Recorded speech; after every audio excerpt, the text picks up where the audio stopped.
وحنهاي وهديك دوسيدا وحنهاي وانا معلمك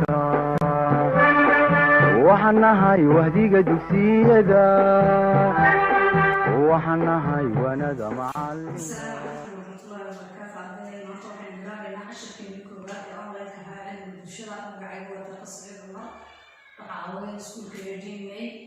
بوجا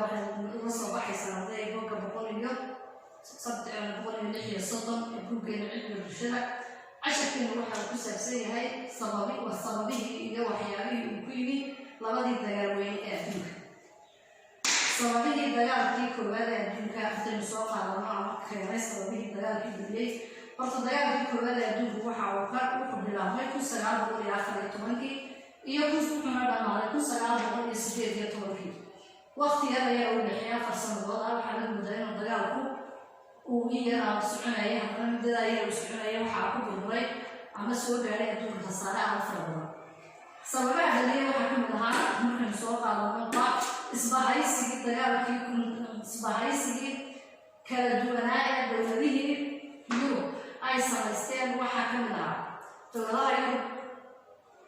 وحي سمستين إصباحي سفرضان oo ay qowlaba group waliba ay booliisku haysan isbahays hadda macnihiisa haddaynu fahno isbahays waa isbahays ama isgarabs dadka isgarabsanaya ama koox ahaan noqdaan ama waddan ha noqdaan ama dowlad ha noqdaan ayaa waxaa la yidhahdaa isbahays isbahaysigu wuxuu ahaa wuxuu ka bilaabay ruushka iyo sayberia waxay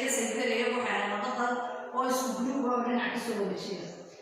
laba jarmalka iyo australia hungary oo iyaguna isku group ahaa dhinacna ka soo wada jeeday faransiiska iyo dalka ruushka oo iyaguna dhinac ka soo wada jeeday oo ahaa gruubka kale wuxuu ahaa britain faransiiska iyo belgium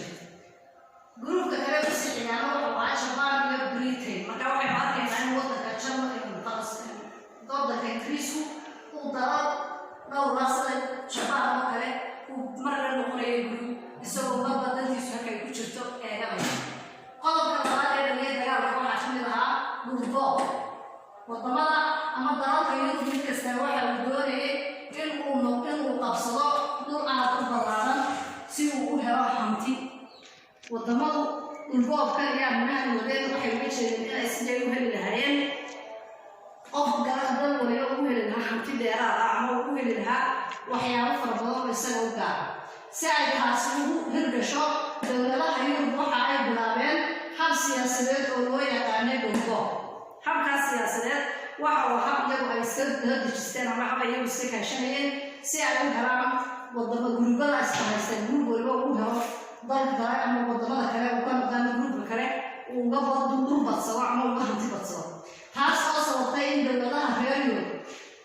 uu khilaaf soo kala dhex galo khilaaf waxa la yidhahdaa muran ama wixii isqabsiya ama wixii aan la isku raacsanayn khilaafkaas iyo murankaa maxaa dhaliyay qalabkaa iyo murankaa waxaa dhalinayay iyadoo la kala badsaday dhulkii la goobayay ayaa la kala badsaday sidaa daraaddeed ayaa markaa khilaaf ku yimi oo qolo waliba markay qolada kale ka dhul badsato ama ka hanti badato waxa ay ku khilaafaysay heshiiskii la gaadhay ahaa in la isgurubeysto qodobkeeda saddexaad waxa uu ahaa tartanka xagga ciidanka iyo hubka tartan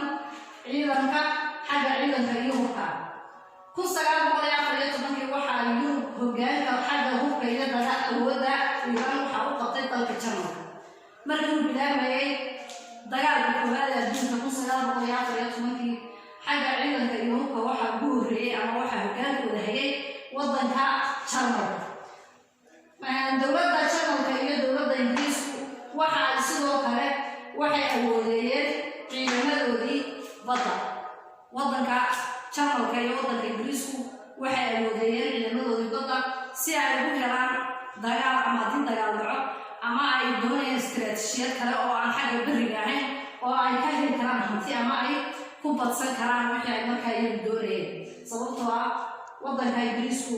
waxaynu naqaanaa inuu wadamada kale kaga fiican yahay istiraatiijiyadda xagga badda oo mar kasta oo dagaal dhacaan ingiriisku waxa uu ku fiican yahay xagga badda inuu kaga horreeyo tusaale waxaa usoo qaadan karnaa ku garan kartaa inuu ingiriisku kaga horreeyo iminka markay eiraan xidhaysay gacanka hormus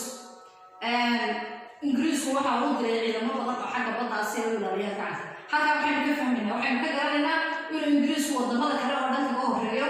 istaraatiijiyada badda ama xagga dagaalka ciidamada badda casharkeena maanta hadday intaasi lagu eegyahay waxay noo sii hadhay weli in yar oo inooga baaqaya casharka waayo sababaha dhaliyay dagaalka 5 qodob ayay ahaayeen 5 qodob waxaynu dhiganay 3 ka mid ah ka koowaad oo ahaa isbahaysigii kala duwanaa ee dowladaha iyagu ay samaysteen ka labaad oo ahaa dhulboobkii ka saddexaad oo ahaa tartanka xagga badda saddexdaa ay mid ku joogeen waxaan nahay wahdiga dugsiyada